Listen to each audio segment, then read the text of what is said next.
All right, let's dive into one of the most powerful and, honestly, one of the most unsettling ideas in all of philosophy.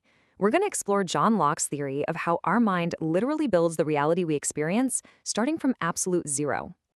So, I want to kick things off with a pretty wild question. What if you've never actually experienced the real world? What if everything you think of as out there, the trees, the cars, the people, is really just a movie playing on a screen inside your own head? It's a startling thought, right? But that is exactly the rabbit hole John Locke wants us to go down. The official name for this is the representational theory of knowledge, and the key takeaway is this.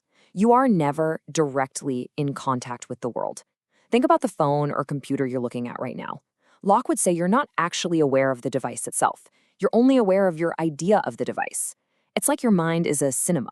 You see the images on the screen, but you can never, ever go behind the screen to see the projector or the film itself. All we ever get are the representations.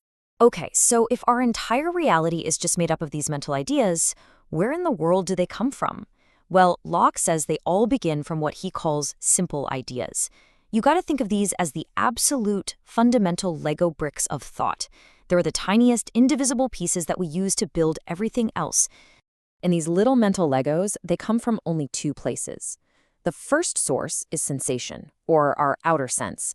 This is pretty straightforward. It's all the raw data flooding in from your five senses. The idea of blue you get from the sky, the idea of loud from a car horn, sweet from sugar. But the second source is what he calls reflection, our inner sense. This is your mind basically looking in a mirror. It's you becoming aware of your own mental operations. So the idea of thinking or doubting or hoping, that's reflection. And according to Locke, every single thing you could possibly know starts out as one of these simple ideas. All right, I hope you're strapped in because this is where things get really weird and start to challenge our basic common sense.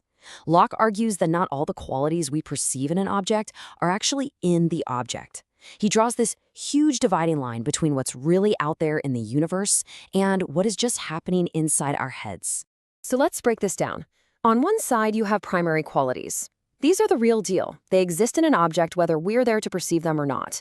A bowling ball has a certain shape, a size, a density, a motion. It has those things, period.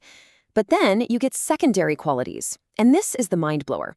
Things like color, sound, smell, and taste.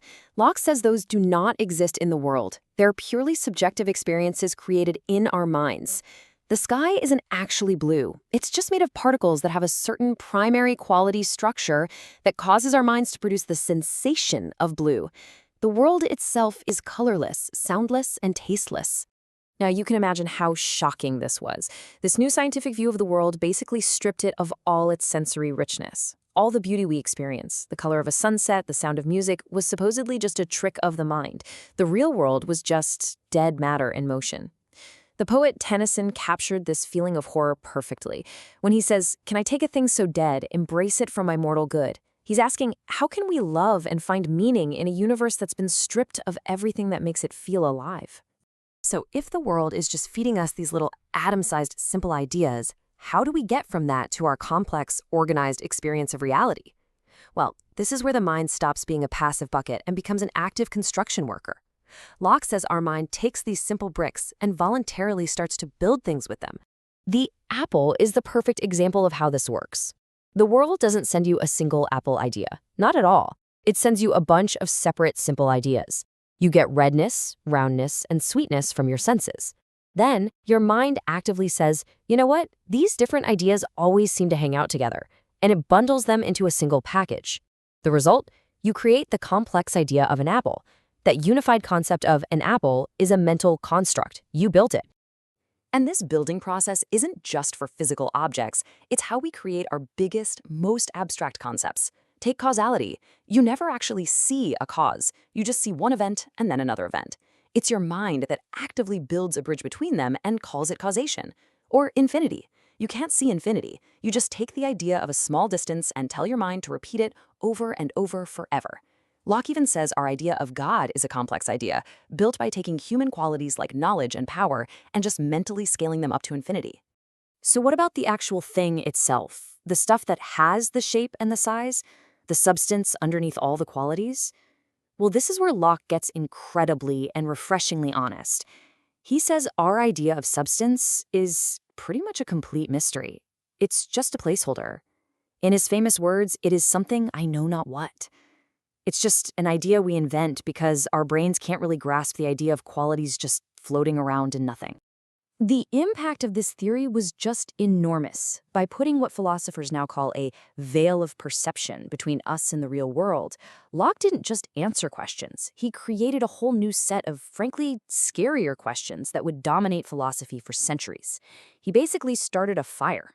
You can literally watch the philosophical dominoes fall. Locke tips the first one by saying we only know our own ideas. Then, about 20 years later, Bishop George Berkeley comes along and says, wait a minute, if all we ever know are ideas, why should we even believe in a physical world at all? Maybe it's only minds and ideas. That's the next domino. Then David Hume takes it to the absolute extreme. He argues that if causality is just a mental construct, we have no logical reason to believe in cause and effect at all, which throws almost all of science and reason into doubt. And these are the questions that we are still wrestling with today. If we are trapped behind the veil of our own ideas, can we ever be 100% certain there's anything on the other side? How can you prove that other people have minds and aren't just complex robots? Are our most fundamental beliefs about how the world works, like causality, just convenient fictions our minds have made up? So I'll leave you with this final thought. Locke's theory forces every one of us to ask a really personal question. If the rich, complex reality you live in every single day is actively built by your own mind from these simple little bits of data, how much of the world you take for granted is just a product of your own mental habits? What part is real and what part is just a story you're telling yourself?